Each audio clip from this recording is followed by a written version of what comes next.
Let's talk about standard precautions. Standard precautions are initially what every patient is under while in the hospital. Using standard precautions mainly means when you enter the room, you're using an alcohol-based cleanser or you're washing your hands.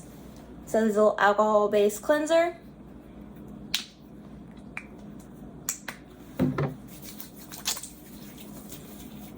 And I'm all clean. Next, with standard precautions, when we're dealing with contacting the patient or we're dealing with any kind of bodily fluid, so we're checking the IV site, we're emptying the catheter, anything like that, we use gloves.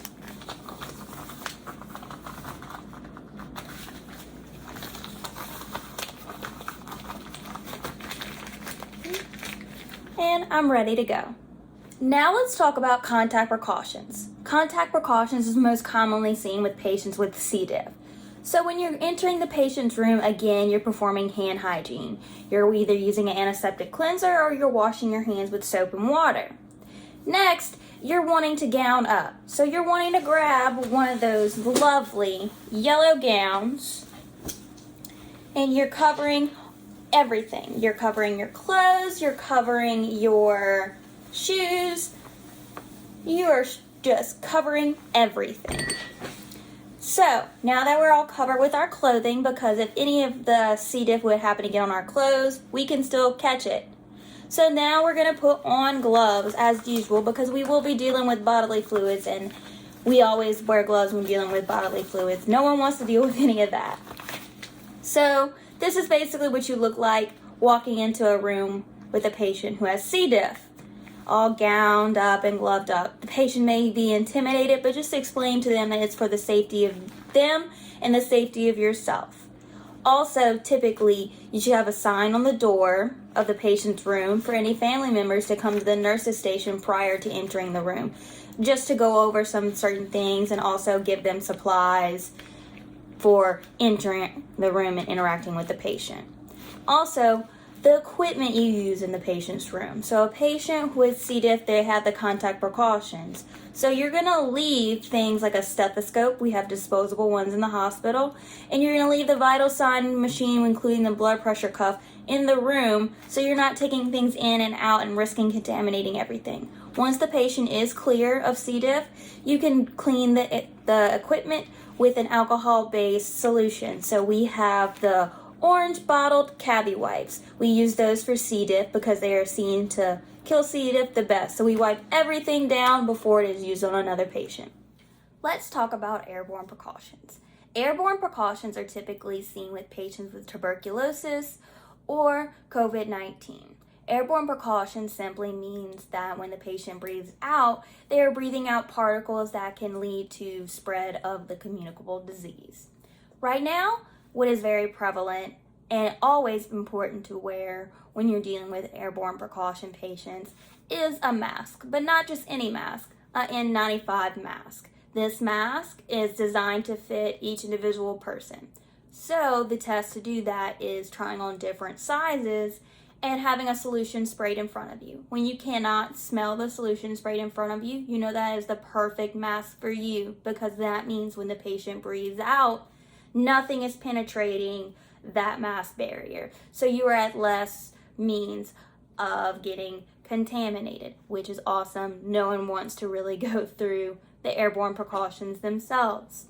Another thing that is very important is having signs outside the door of that person's room, because the signs let everyone know, okay, there is a stack of supplies here. I actually do need to put that on. This is for the safety of the patient. This is for the safety of other patients as well as myself.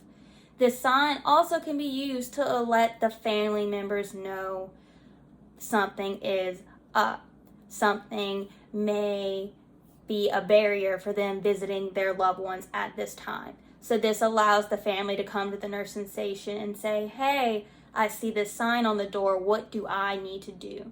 Now, this may mean that they need to wear the supplies, so they may need to wear the mask, or it may mean that right now visitors aren't the best for this type of situation due to the risk of contamination. As well as contact precautions, you are wanting to leave reusable equipment in this room. This prevents the going in out of the rooms and getting caught up and possibly forgetting to clean something. Because as nurses, we are extremely busy. Let's talk about droplet precautions. Droplet precautions are typically seen with a patient with strep throat or whooping cough. Typically, when you're entering a patient's room who has droplet precautions, you are going to wear a standard mask. So you're using this standard mask to protect you from the droplets that may contaminate you from a cough or a sneeze. The droplets can't penetrate this type of barrier.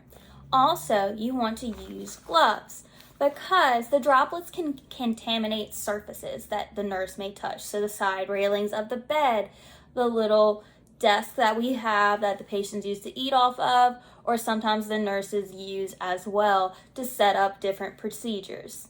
We're wanting to make sure that we're also leaving the reusable equipment in the room again, because this also prevents cross-contamination with other patients and other areas of the hospital.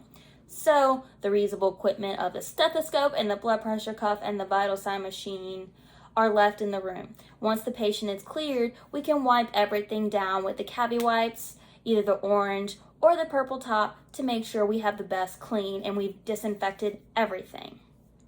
This is also a room where we have a sign on the door to allow the nursing staff, healthcare staff, and even the family members to know that there has to be a certain protocol when entering this patient's room.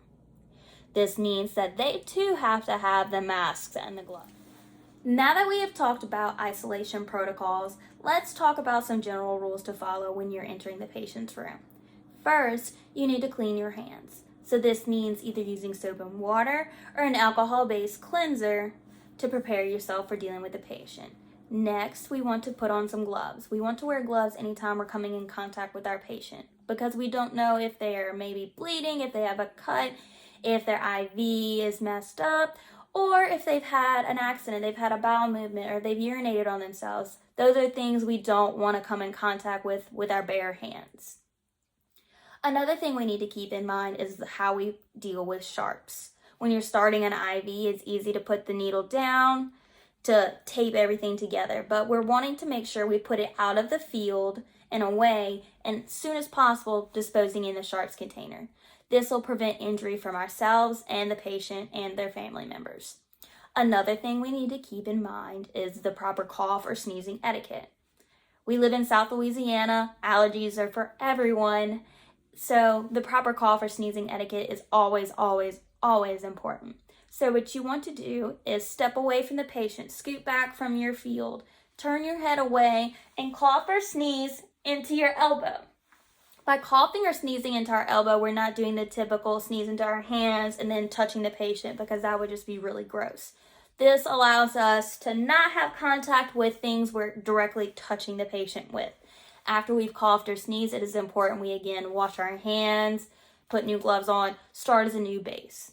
After you've done your job with the patient and after you've done interacting with the patient, you again want to wash your hands, because this just means you're taking away whatever you did in that room and you're washing it off and you're starting again over with clean hands, ready to go for your next patient.